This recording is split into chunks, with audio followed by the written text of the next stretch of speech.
बहुत समय पहले की बात है। किसी गांव में राधिका अपने माता पिता के साथ रहती थी। राधिका की माँ सुनीता एक बहुत ही गंभीर बीमारी की शिकार थी और राधिका का पिता किशन एक शराबी था। किशन कोई भी काम धंधा नहीं करता था, बस 24 घंटे शराब के नशे में धुत रहता था। बेचारी राधिका अपना पालन पोषण करने के लिए और अपनी माँ की दवाई गोली के लिए सिलाई का काम करती थी, लेकिन किशन राधिका को वो भी काम सुकून से नहीं करने देता था। बेचारी राधिका सिलाई करके जो भी पैसे कमाती थी वो सारे पैसे किशन छीन लेता था और उन पैसों से दारू पी जाता था। राधिका अपने पिता के इस व्यवहार से बहुत ही ज्यादा दुखी थी।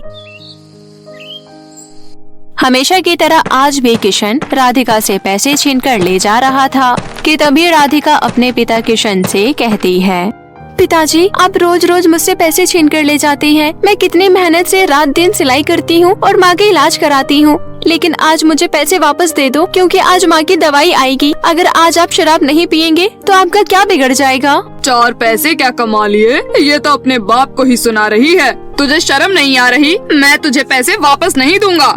नहीं पिताजी, आज मैं आपको पैसे नहीं दूंगी क्योंकि मेरे पास और पैसे नहीं है और माँ को दवाई की जरूरत है। उनकी तबीयत बहुत ज्यादा खराब है। आप मुझे मारो पीटो चाहे कुछ भी करो, लेकिन मैं आपको पैसे नहीं दूंगी। अच्छा, तो अब तू जवान भी चला रही है। रुक, तुझे अभी बताता हूँ। इतना कहकर किशन राधिका को बहुत मारता है और बहुत पिटाई करके वहाँ से चला जाता है। तभी राधिका अपनी माँ से कहती है, माँ, सबके पिता इतने अच्छे होते हैं, लेकिन पता नहीं मेरे पिता ऐसे क्यों हैं। उन्हें अपनी पत्नी और बेटे का जरा भी ख्याल नहीं है। माँ, मैंने फैसला किया है, अब हम एक पल भी यहाँ नहीं रहेंगे। हम जंगल में झोपड़े डाल के रह लेंगे, लेकिन पिताजी का इतना अत्याचार नहीं सहेंगे। मैं कितनी मेहनत से सिलाई करती हूँ, लेकिन पिताजी सारे पैसे दारू पीकर उड़ा देते हैं और आज तो घर में राशन भी नहीं है और अब की दवाई भी आनी है, लेकिन उन्हें इन बातों से कोई फर्क नहीं है। बेटी, मुझे माफ कर दे, मैंने तेरे से एक बात छुपाई थी। ये तेरे सौतेले पिता है। तू 1 साल की थी तभी तेरे असली पिता तुझे छोड़कर चले गए थे, इसलिए मैंने इनसे शादी करी ताकि तुझे कभी भी पिता की कमी महसूस ना हो। लेकिन मुझे क्या पता था ये आदमी शराबी निकलेगा। मुझे पता है सब मेरी ही गलती है, ना मैं दूसरी शादी करती और ना ही तुझे आज ये दिन देखना पड़ता। माँ, आपकी इसमें कोई गलती नहीं है, आपने तो मेरे लिए ही सब किया है। माँ, आपकी तबीयत ठीक नहीं है, आप ज्यादा टेंशन मत लीजिए। समय रहते हमें यहाँ से निकलना चाहिए, वरना शाम को पिताजी पीकर आएंगे और ड्रामा करेंगे।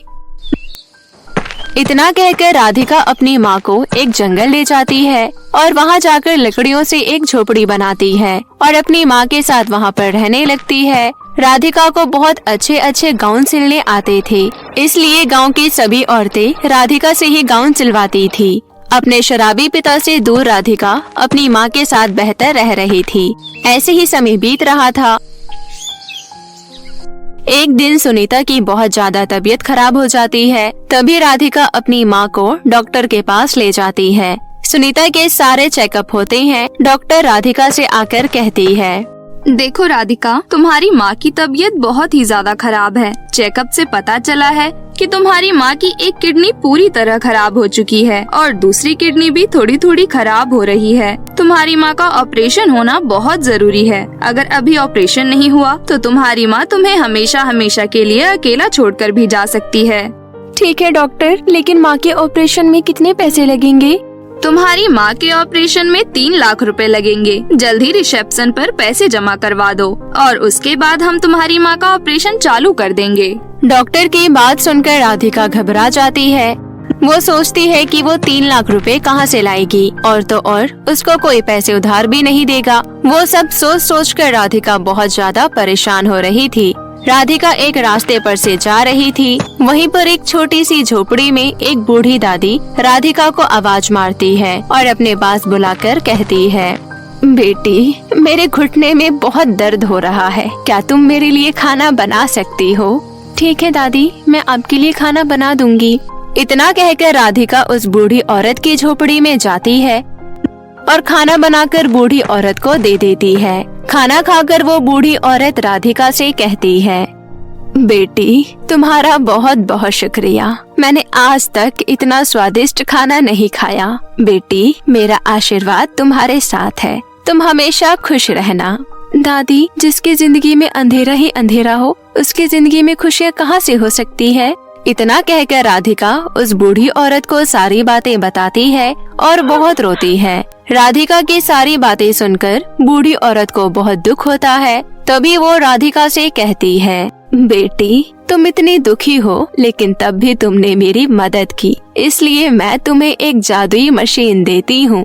तुम्हें जो भी चीज अच्छे से बनानी आती है, तुम इस मशीन में बोल दो और बोलकर बटन दबा दो। फिर देखना, बटन दबाते ही ये मशीन तुम्हारी बोली हुई चीज बनाना शुरू कर देगी।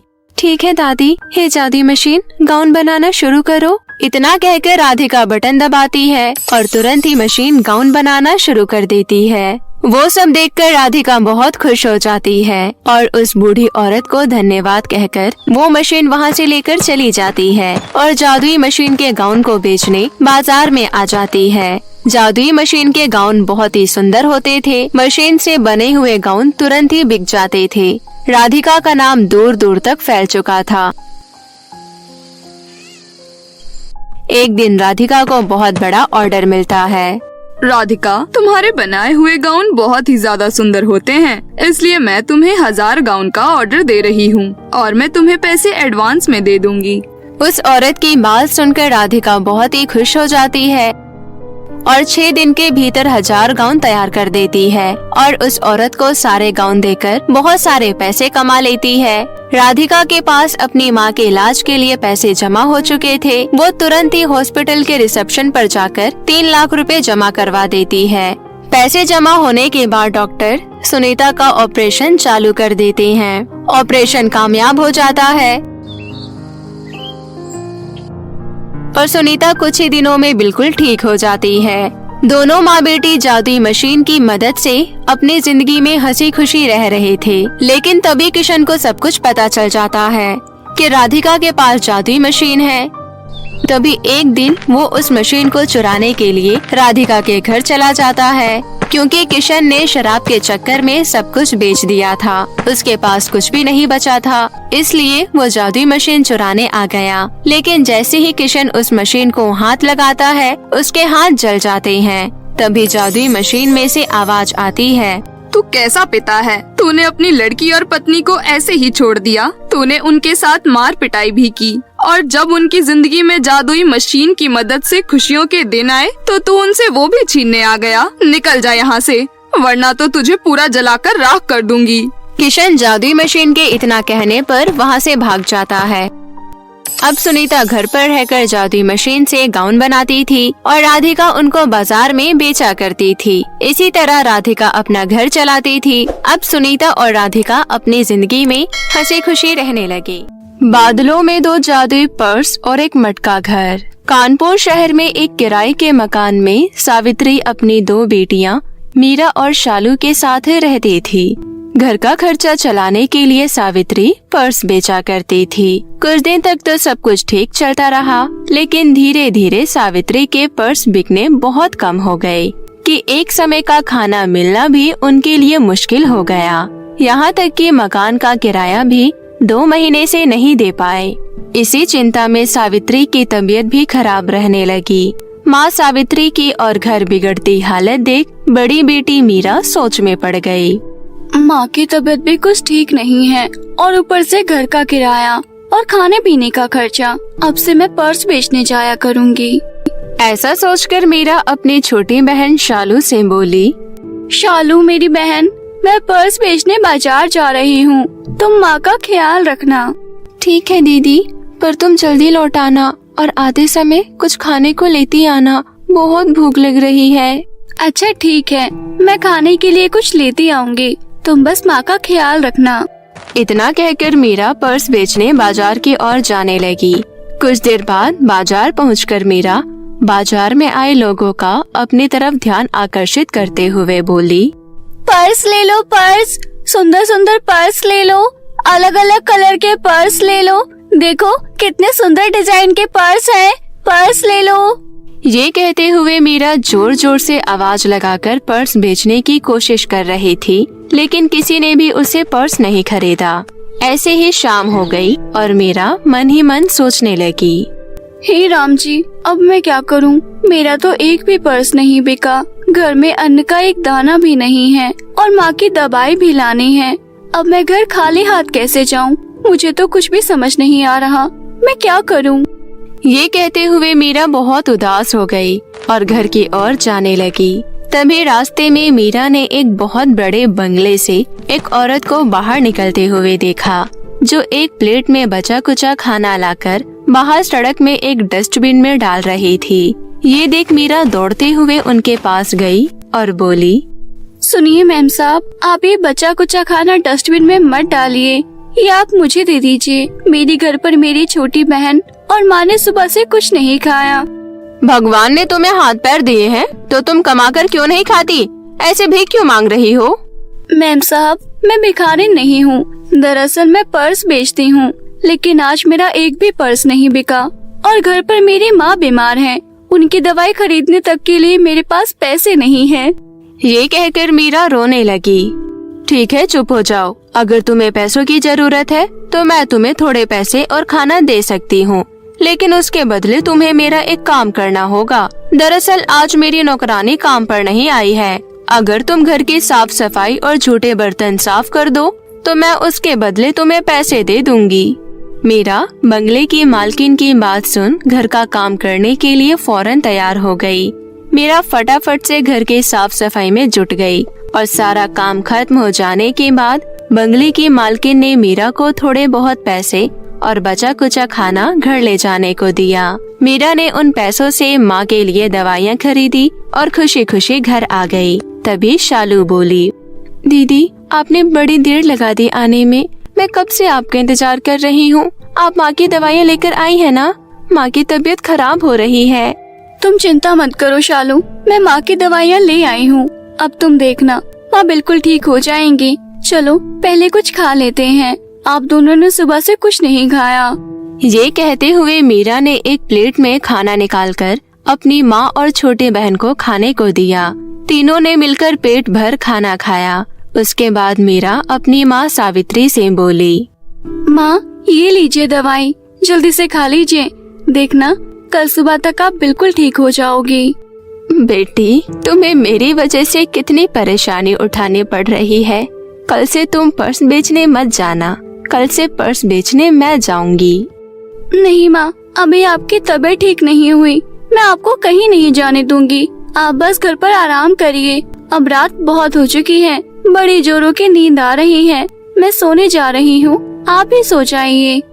इतना कहकर मीरा सोने चली गई। फिर अगली सुबह घर का काम खत्म कर मीरा पर्स बेचने बाजार चली गई, लेकिन उस दिन भी मीरा का एक भी पर्स नहीं बिका। ये देख मीरा निराश हो गई। अब मैं क्या करूं? भगवान जी, कल तो किसी तरह खाने का बंदोबस्त हो गया था, लेकिन आज भी मेरा एक भी पर्स नहीं बिका, तो मैं आज खाली हाथ घर कैसे जाऊंगी? फिर देखते ही देखते शाम हो गई, पर फिर भी किसी ने भी उसका पर्स नहीं खरीदा। ये देख मीरा दुखी होकर बोली, अब तो शाम भी हो चुकी है, मुझे अब घर लौट जाना चाहिए, माँ मेरी चिंता कर रही होगी। इतना कहकर मीरा जल्दी जल्दी कदम बढ़ाते हुए घर की ओर जाने लगी और जैसे ही वो घर पहुँची, इतने में मकान मालकिन सुषमा चिल्लाते हुए वहाँ आई और बोली, अरे ओ सावित्री, 3 महीने का किराया चढ़ गया है, मुझे आज किराया चाहिए। बहन जी हमें थोड़ी मोहलत और दे दीजिए, अभी हमारे घर के हालात ठीक नहीं है। घर के हालात ठीक नहीं है, इसमें मैं क्या करूं? मुझे बस मेरे किराए से मतलब है। आंटी जी प्लीज हमें थोड़ा समय और दे दीजिए। मेरे पास इतना फालतू टाइम नहीं है कि मैं तुम जैसे गरीबों को अपना इतना अच्छा घर रहने के लिए दूं। मैंने यहाँ कोई धर्मशाला नहीं खोल रखी, अगर पैसे नहीं है तो मेरा कमरा अभी के अभी खाली करो। आंटी जी हमारे ऊपर इतना बड़ा जुल्म मत करो, माँ बहुत बीमार है और हमारा काम भी कुछ दिनों से नहीं चल रहा, प्लीज हमें घर से मत निकालिए, हम कहाँ जाएंगे? मैंने तुम जैसे गरीबों का ठेका नहीं ले रखा, मेरा और समय बर्बाद मत करो, जल्दी से मेरा कमरा खाली करो। पता नहीं कहाँ कहाँ से आ जाते हैं फटीचर लोग, जब किराया देना बस का नहीं है तो किराए के घर में रहते क्यों हो? सड़क किनारे जाकर रहो। हाँ। ये कहते हुए मकान मालकिन सुषमा ने तीनों माँ बेटी को धक्के मारकर उन्हें घर से बाहर निकाल दिया। बेबस और लाचार तीनों माँ बेटी अपना सामान उठाए सुनसान सड़क किनारे बैठ गई। तभी सावित्री रोते हुए बोली, भगवान जी, आप हमारी और कितनी परीक्षा लेंगे? हम पहले से ही इतने कष्टों में जीवन बिता रहे हैं, अब ऊपर से मकान मालिक ने हमें घर से बाहर निकाल दिया। अब मैं अपने बच्चों को लेकर कहाँ जाऊँ? हमारे पास तो इतने पैसे भी नहीं हैं कि किराए पर दूसरा कमरा ले सके। माँ, आप चिंता मत करो, भगवान ने चाहा तो हमें कहीं न कहीं रहने के लिए आसरा मिल ही जाएगा। तीनों माँ बेटी सड़क किनारे दुखी होकर बैठे हुए थे कि तभी उनके पास एक बूढ़ी औरत आई और मीरा से बोली, बेटा, क्या तुम मेरी मदद कर सकती हो? मैं परी लोक की रानी परी हूँ।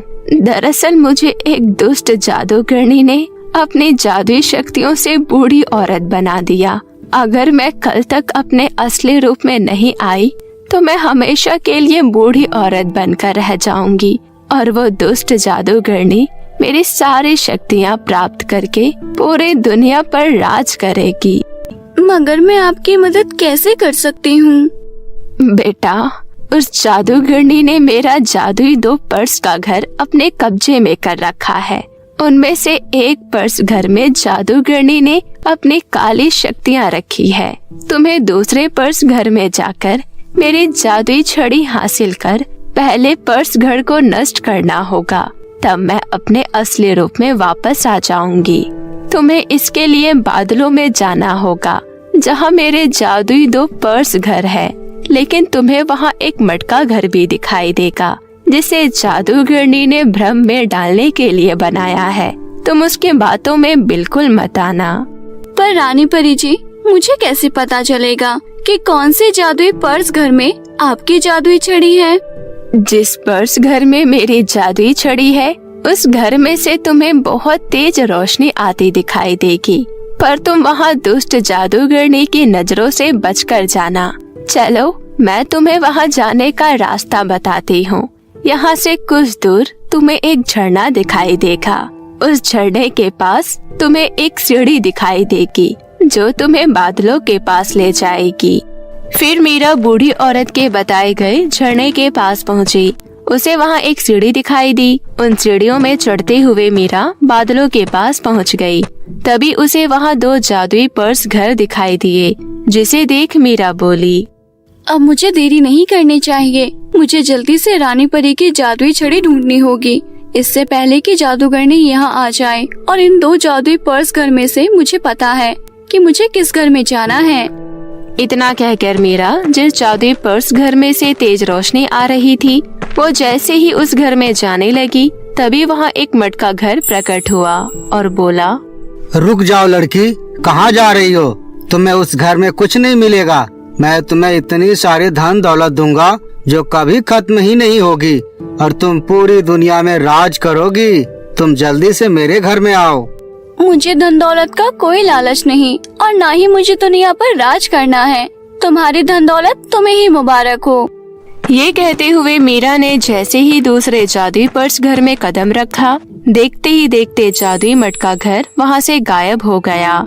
उसके बाद मीरा ने फटाफट से उस पर्स घर में रानी परी की जादुई छड़ी ढूंढ निकाली और बिना समय गवाए रानी परी की जादुई छड़ी का इस्तेमाल कर पहला जादुई पर्स नष्ट कर दिया। जादुई पर्स नष्ट होते ही जादूगरनी की सारी काली शक्तियाँ भी नष्ट हो गयी और शक्तियों के नष्ट होते ही दुष्ट जादूगरनी भी जलकर भस्म हो गई।